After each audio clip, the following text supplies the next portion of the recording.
With Pokemon Horizons Special Episode 100 now concluded, we turn our attention to the next adventure, Episode 101. A preview has been released, giving us major insight into what to expect. The biggest highlight to come from it is a special rematch between Roy versus champion Nemona, a battle we haven't seen since the 1-year time skip. However, as you would expect with a battle this big, it has set off a wave of discourse and the fandom is divided. Fans are currently really upset about the potential outcome of the Roy vs Nemona rematch. Many already calling it a Liko and Gang vs Jita 2.0.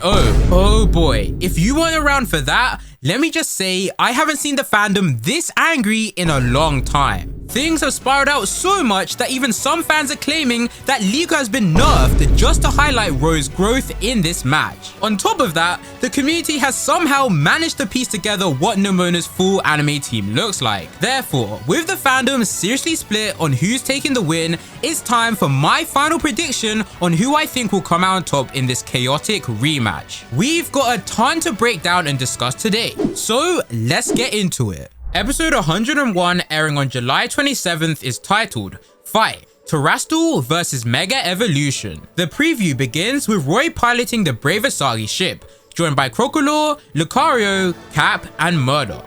Wow, our boy Roy is really following in the footsteps of the legend himself, Freed. We do in fact know from the summary that our crew will be heading to Paldea in this episode. We then see Murdoch speaking to Orla, Molly, Ludlow, and Cap. It looks like they'll be staying behind on the ship, while Murdoch and the rest of the team will be heading out into the city. The scene then cuts to Liko, Roy, Dot, and Alt at the Naranja Academy, where they're speaking to Director Clavel and Champion Jita. Jita greets the group with a bright, beaming smile, which immediately flusters Alt. If you didn't know already, my boy Alt is absolutely terrified of women for reasons unknown. We don't know why or even when this started, but it's such a recurring thing that has to be addressed eventually.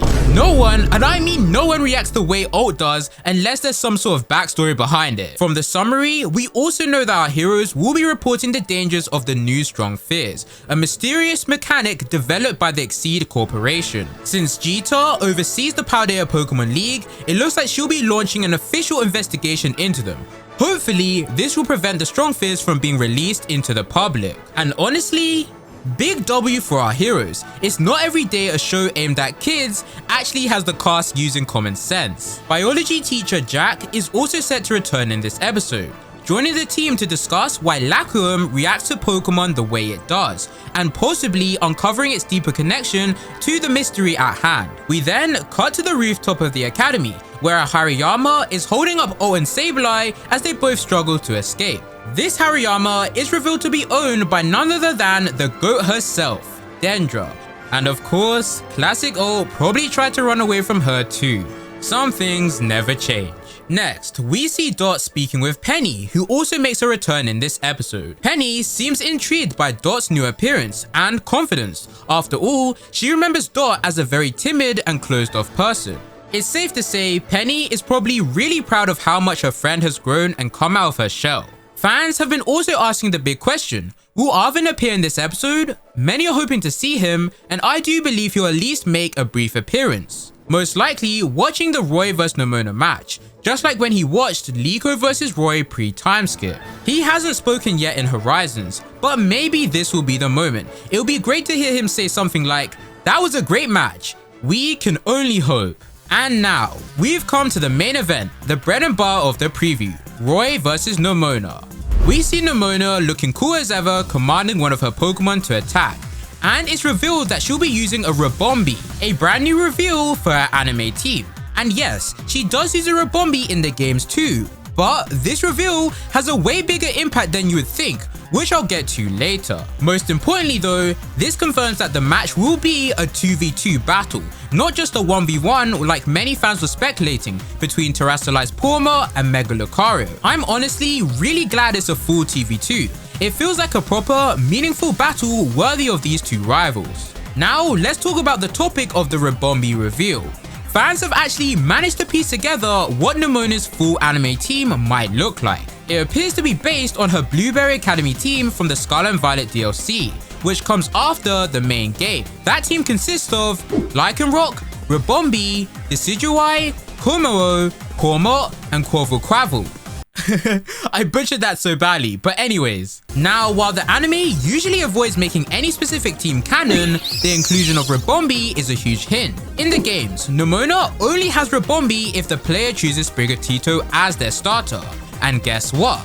That perfectly aligns with Liko, who is the main character of Horizons and chose Sprigatito. Funny how that all connects, right? It seems like the Horizons team was likely split on whether to follow Liko's route or Roy's. Going with Roy would have met the Fuecoco path, which makes sense since he's Nemona's rival in the anime, but ultimately they chose to follow Liko's route instead.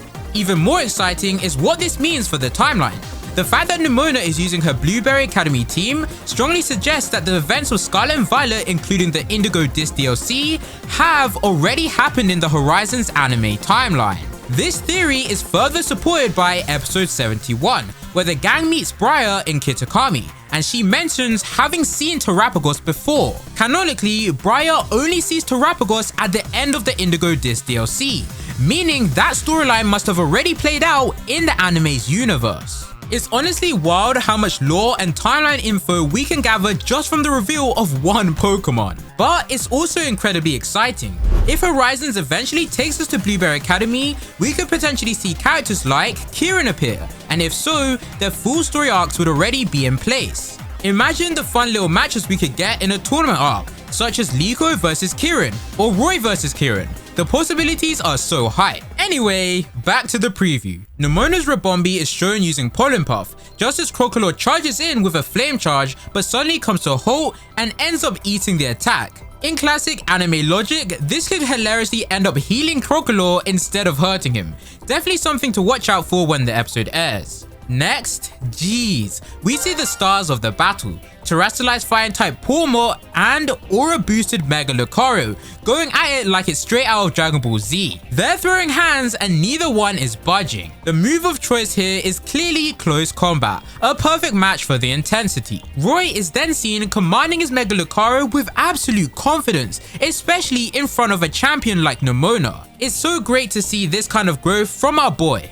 Mega Lucario rushes forward with a powerful Metal Claw, while Porma aims to meet the attack with Arm Thrust. The preview ends with both trainers clearly having the time of their lives, fully locked in and giving it their all as they command their Pokemon to attack. If you love battles, then episode 101 is definitely the one for you, and I'm completely psyched for it.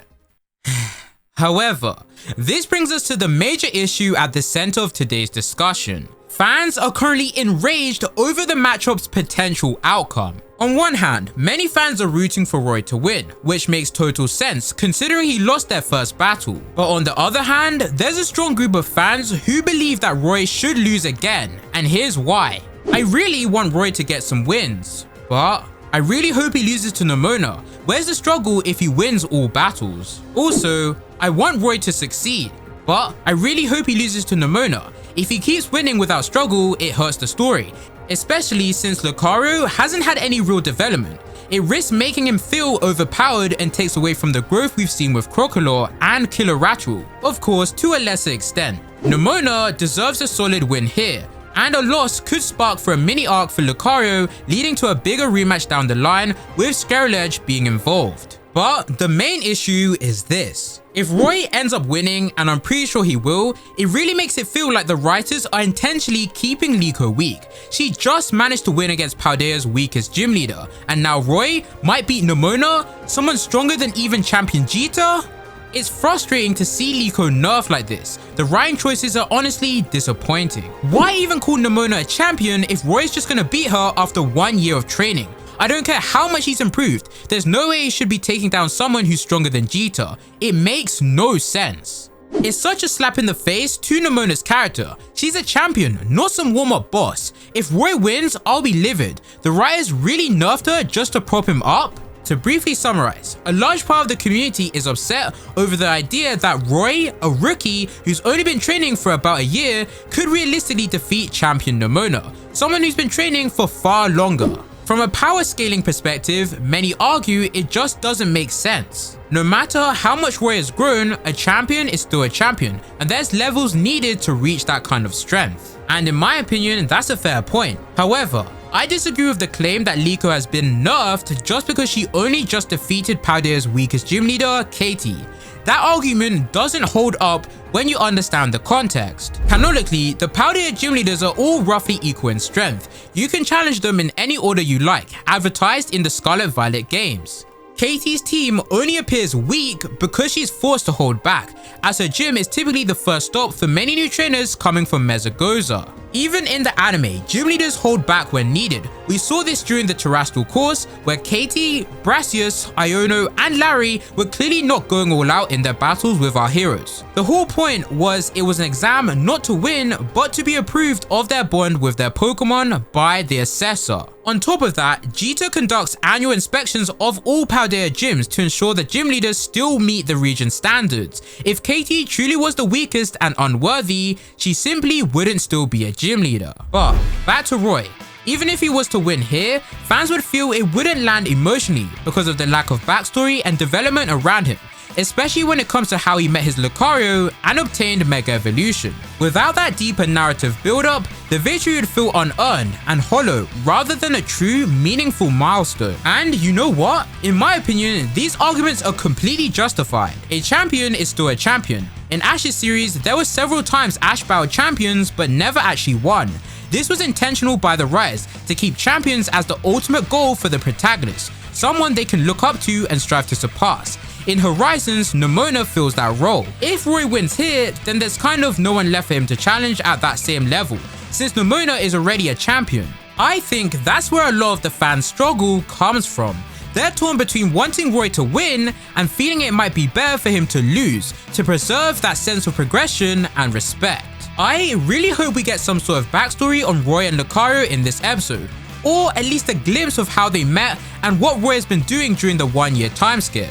They don't need to reveal everything right away. That can be saved for future episodes, but even a small flashback showing Roy's past with Lucario would really do a potential Roy win here justice. So now that we've discussed the major issue in the community, here's my final prediction for who will win between Roy and Nemona. Given how tricky this is from a writing perspective, surprisingly, I'm not betting on a Roy loss. Instead, I think it will either be a Roy win, though that's a bit unlikely, or more realistically, a draw. As much as Roy's my boy, and I'd love to see him win, and I'd even definitely defend him if he did, a draw or even a loss would just make more sense narratively.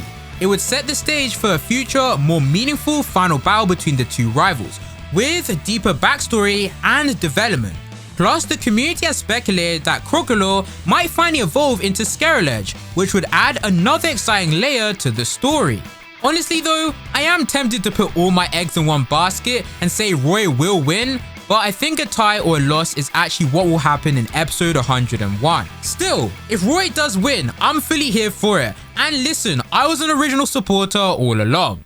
Either way, episode 101 is definitely going to have fans on the edge of their seats, anxiously watching for how the writers will handle this battle and what it means for the future of the story. It could really make or break the community's excitement on June 27th. Oh my word, but I want to hear from you. Let me know your thoughts on episode 101. Are you excited for the episode, and who do you think will win, Roy or Nemona, and why? I'd love to hear them all.